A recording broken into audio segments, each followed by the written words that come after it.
দর্শক, আপনারা এরই মধ্যে জেনেছেন ভেনেজুয়েলার প্রেসিডেন্ট এবং তার স্ত্রীকে আটক করেছে মার্কিন বাহিনী। রীতিমতো ভেনেজুয়েলার রাজধানীতে প্রবেশ করে সেখানে বিস্ফোরণ ঘটিয়ে তাদেরকে আটক করার দাবি করে মার্কিন প্রেসিডেন্ট। ভাষা করে রাখার জন্য মার্কিন প্রেসিডেন্ট যত ধরনের তৎপরতা চালানোর তিনি কিন্তু দীর্ঘদিন ধরে চালিয়ে যাচ্ছেন। যুদ্ধ দীর্ঘদিন ধরে ছিল, এই হামদিন ধরেই।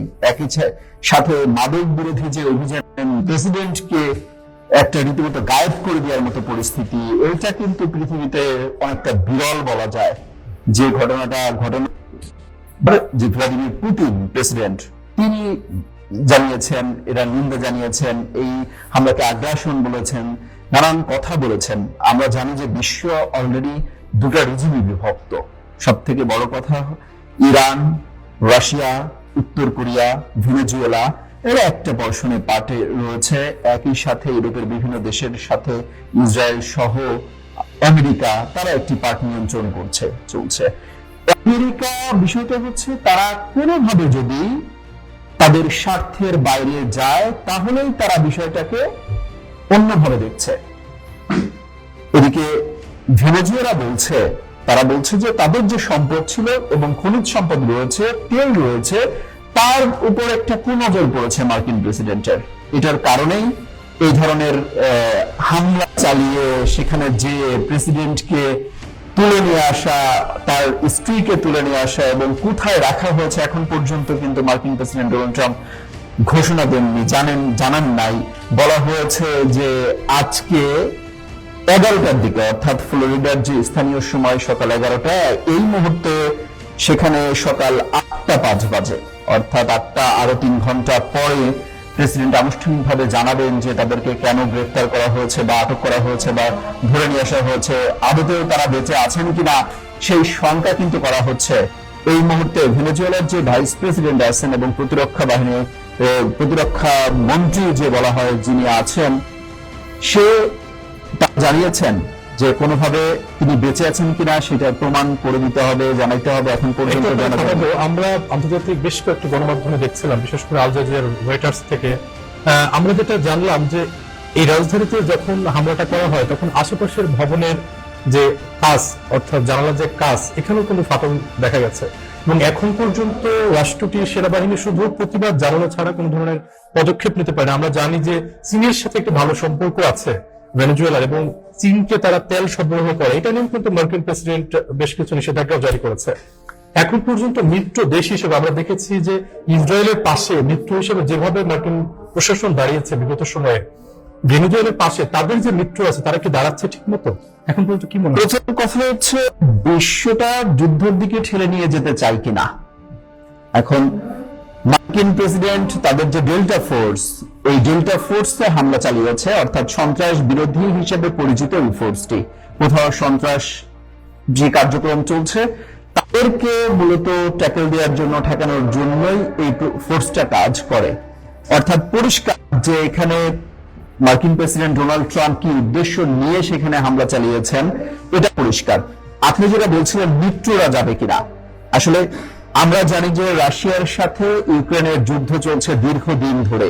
সেখানে মিত্র হিসেবে আমেরিকা থেকে শুরু করে ইউরোপের বিভিন্ন দেশ অস্ত্র সরবরাহ করে আসছে, কিন্তু সরাসরি এখন পর্যন্ত কোনো সদস্য মোতায়েন করেনি, অর্থাৎ তাদের হয়ে যুদ্ধ করছে এরকম কিছু এখন পর্যন্ত করেনি। ন্যাটো সদস্যদেরকে বলা হয়েছিল যে ন্যাটো সদস্যরা এখানে এসে যুদ্ধ করবে কিনা কিয়েভের পক্ষ নিয়ে, কোনোভাবে সেটাও কিন্তু হয়নি।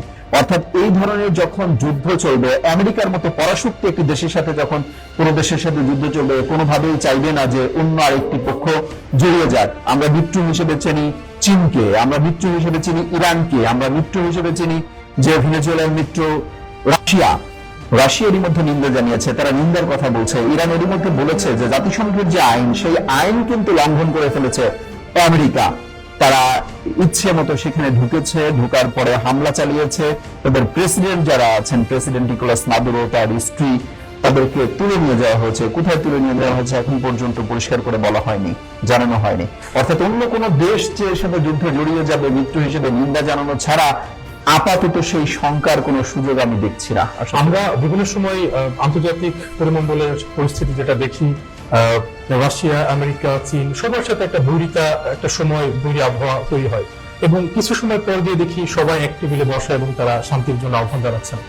আপনার কি মনে হয় ছোট ছোট দেশগুলো কি বেশি ক্ষতিগ্রস্ত হচ্ছে এইসব দেশকে সমর্থন জানিয়ে বা মিত্র হিসেবে পরিচিতি পেয়ে, নাকি আসলে এটা একটা ফাঁদ রাজনৈতিক ভাবে যে ছোট ছোট কান্ট্রিগুলোকে নিয়ন্ত্রণে রাখার জন্য একটি মাস্টার প্ল্যান? আমেরিকা কখনোই চাইবে না যে তার নাকের ডগায় বসে কোনো একটা দেশ খবরদারি করুক, বা আমার যে শত্রুপক্ষ আছে সেই শত্রুপক্ষ একটা সুবিধা নিক আমার নাকের ডগায় যে দেশটি আছে। ভেনেজুয়েলা আমেরিকার খুবই কাছে, তারা খুবই একটা বৈরী সম্পর্ক দীর্ঘদিন ধরেই। ভেনেজুয়েলা তেল সরবরাহ করে আসছিল, নিষেধাজ্ঞার আওতায় পড়েছে, বহুবার নিষেধাজ্ঞার আওতায় পড়েছে। মধ্যে কথা হচ্ছে মার্কিন প্রেসিডেন্ট ডোনাল্ড ট্রাম্প সবসময় চান যে তার অনুগত্য যারা থাকবে তারাই ক্ষমতায় থাকবে। আমরা সিরিয়ার কথা যদি বলি সেই একই বিষয়টা চলে এসেছে, আমরা ইউক্রেনের কথা বলি সেখানে একই বিষয়টা চলে এসেছে, একই সাথে ভেনেজুয়েলা তারা চাচ্ছে যে তার সমর্থিত যে সরকার সেই সরকার বসুক। নিকোলাস মাদুরো যেহেতু তার কথা শুনছেন না, তাহলে তিনি চান না যে নিকোলাস মাদুরো আসলে থাকুক। একই বিষয়গুলো কিন্তু আমরা ইসের বেলায় দেখি, রাশিয়ার বেলায় দেখি। বেলারুশের ক্ষেত্রে রাশিয়ার পুতিনের ঘনিষ্ঠ যিনি, তাকেই প্রেসিডেন্ট হিসেবে দেখতে চান, রাখতে চান। এটা আসলে বিশ্ব পরিমণ্ডলের একটা খেলা যে আমার কথা তুমি শুনবা, তুমি টিকে থাকবা, আমার কথা তুমি শুনবে না, তুমি টিকে থাকবে না। এই বিষয়টা নিয়েই কিন্তু চর্চা চলতে থাকে আশরাফুল। এই যে জাতিসংঘ বা শান্তি চুক্তি সেটা ভঙ্গ হয়েছে, একটি রাষ্ট্রপ্রধান স্বাধীন রাষ্ট্র সেখানে অন্য একটি রাষ্ট্র এসে হামলা চালিয়ে সে দেশের রাষ্ট্রপ্রধানকে নিয়ে যাচ্ছে, এবং যদি এরকম হতো যে হয়তো তাদের সন্ধান না দেয় আগামী এক সপ্তাহ বা যদি মেরেও ফেলে, আসলে জাতিসংঘে সে অর্থে কিছু করার আছে কিনা আপনি কি মনে করেন? কোন ধরনের পদক্ষেপ নেবে? জাতিসংঘকে অনেক সময় বলা হয় কাঠের পুতুল, অর্থাৎ জাতিসংঘ বিবৃতি দেওয়ার বাইরে আসলে বড় ধরনের কার্যক্রম চালাতে পারবে কিনা, চলবে কিনা, এই বিষয়টি নিয়ে বারবারই কিন্তু প্রশ্নবিদ্ধ হয়ে থাকে, শঙ্কা জানানো থাকে। থোরাইকিয়ার বহুবার করেছে জাতিসংঘকে।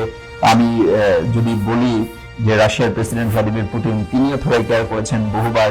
এছাড়া সবশেষ যে আপনার ইসরায়েলের প্রধানমন্ত্রী তিনিও থোরাইকিয়ার করেছেন, চলেছেন।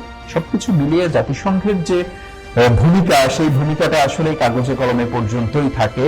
এছাড়া তা না হলে আপনি গাজার যে পরিস্থিতি, এটা কখনোই হতো না, কখনোই দেখতেন না।